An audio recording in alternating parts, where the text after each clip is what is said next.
in-offer sa'yo yung role as young Ding Dong. Kilala mo naman si Ding Dong kung gaano siya kalaki artista. Opo. Nung una po, parang di ako naniniwala na yun agad yung role ko. Kasi first role ko po ito. Talaga first project mo din? Opo. First acting project mo? First acting. Talaga? So, Parang nung una medyo overwhelmed. Paano ko ba i-deliver yung pagiging batang Dingdong? talaga? Pero bakit ano ba, prior to this, ano ka? Estudyante ka or... Yes, aviation student po ako. And then, before this one, I did fashion runways po. Ayun, so nagmo-model ka, okay. So what made you decide na parang mag-artista na, pasukin na yung acting? Actually, si Tito Oli yung nagpasok sa akin, my manager. Talaga? And I was part of Sparkles Campus QT, which was last June. August pala. Kano ba? June? June pala, June.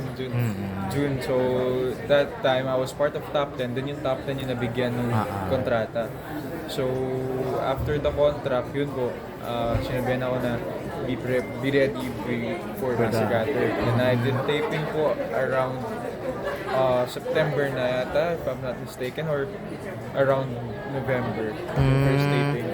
Pero mahaba yung role mo kasi young di ba? Hindi So, po, medyo kasi maikli syempre lang po. si Ding Dong dapat ang ano. Yes. So, parang more of flashbacks po ako. Pag pina-flashback si Kuya Dong, ako po yung lumalabas.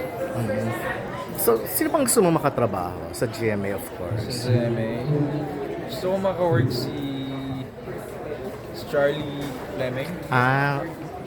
Hindi mo siya partner dito kasi nandito rin siya Hindi, ano siya dito eh. Kasi Wait lang, how young are you?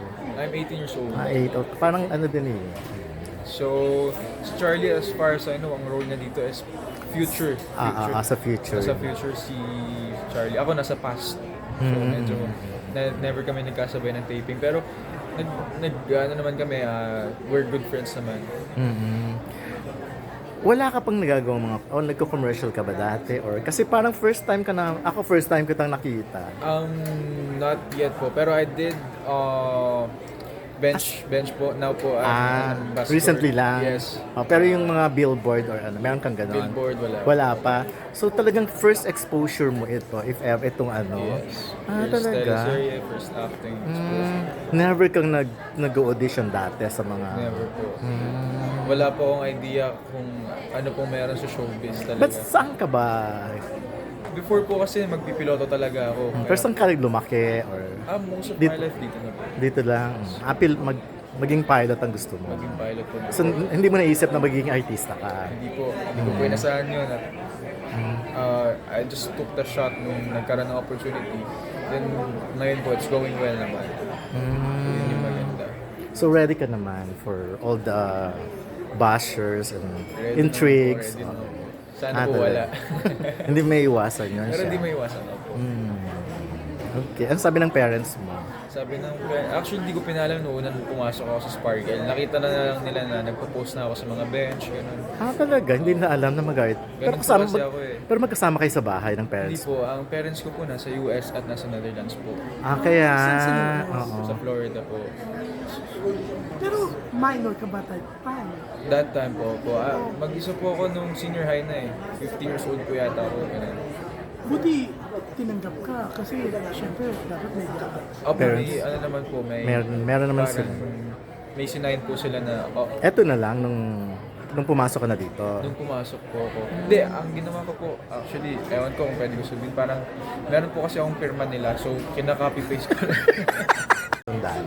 Actually, hindi ko po alam, wala po akong idea, pero parang nung nag-family feud po ako, nakita po yata ako doon. Tapos sabi ng mga tao siguro na kamukha ko si Kuya Dong nung bata. Since yung buhok namin ni Kuya Dong, parang parehas Ganyan natin sa din. gitna ng bata siya. So, may feeling ka naman na para magkahawig din kayo. Yung ano siya pa. medyo, May angulo. syempre mas pogi si Kuya Dong. Talaga ba? Oo naman, sure. Tsaka bilang primetime king, alam mong iba po yung narating niya. Iba yung skills niya as an actor. Pero ngayon nasa showbiz ka na, anong dream mo? Dream ko, siguro po more of I'm more of a being a versatile actor. Okay. Yung kahit ano kayang gawin. Action. Action, Rom-com. yung mga ganyan. Kahit mga rom-com. Rom-com, Kontrabida siya. kontrabida gusto ko rin po. Gusto Kasi mo. feeling ko po mas mukha akong kontrabida eh. Talaga ba? Talaga po. Opo. Ayan, so thank you.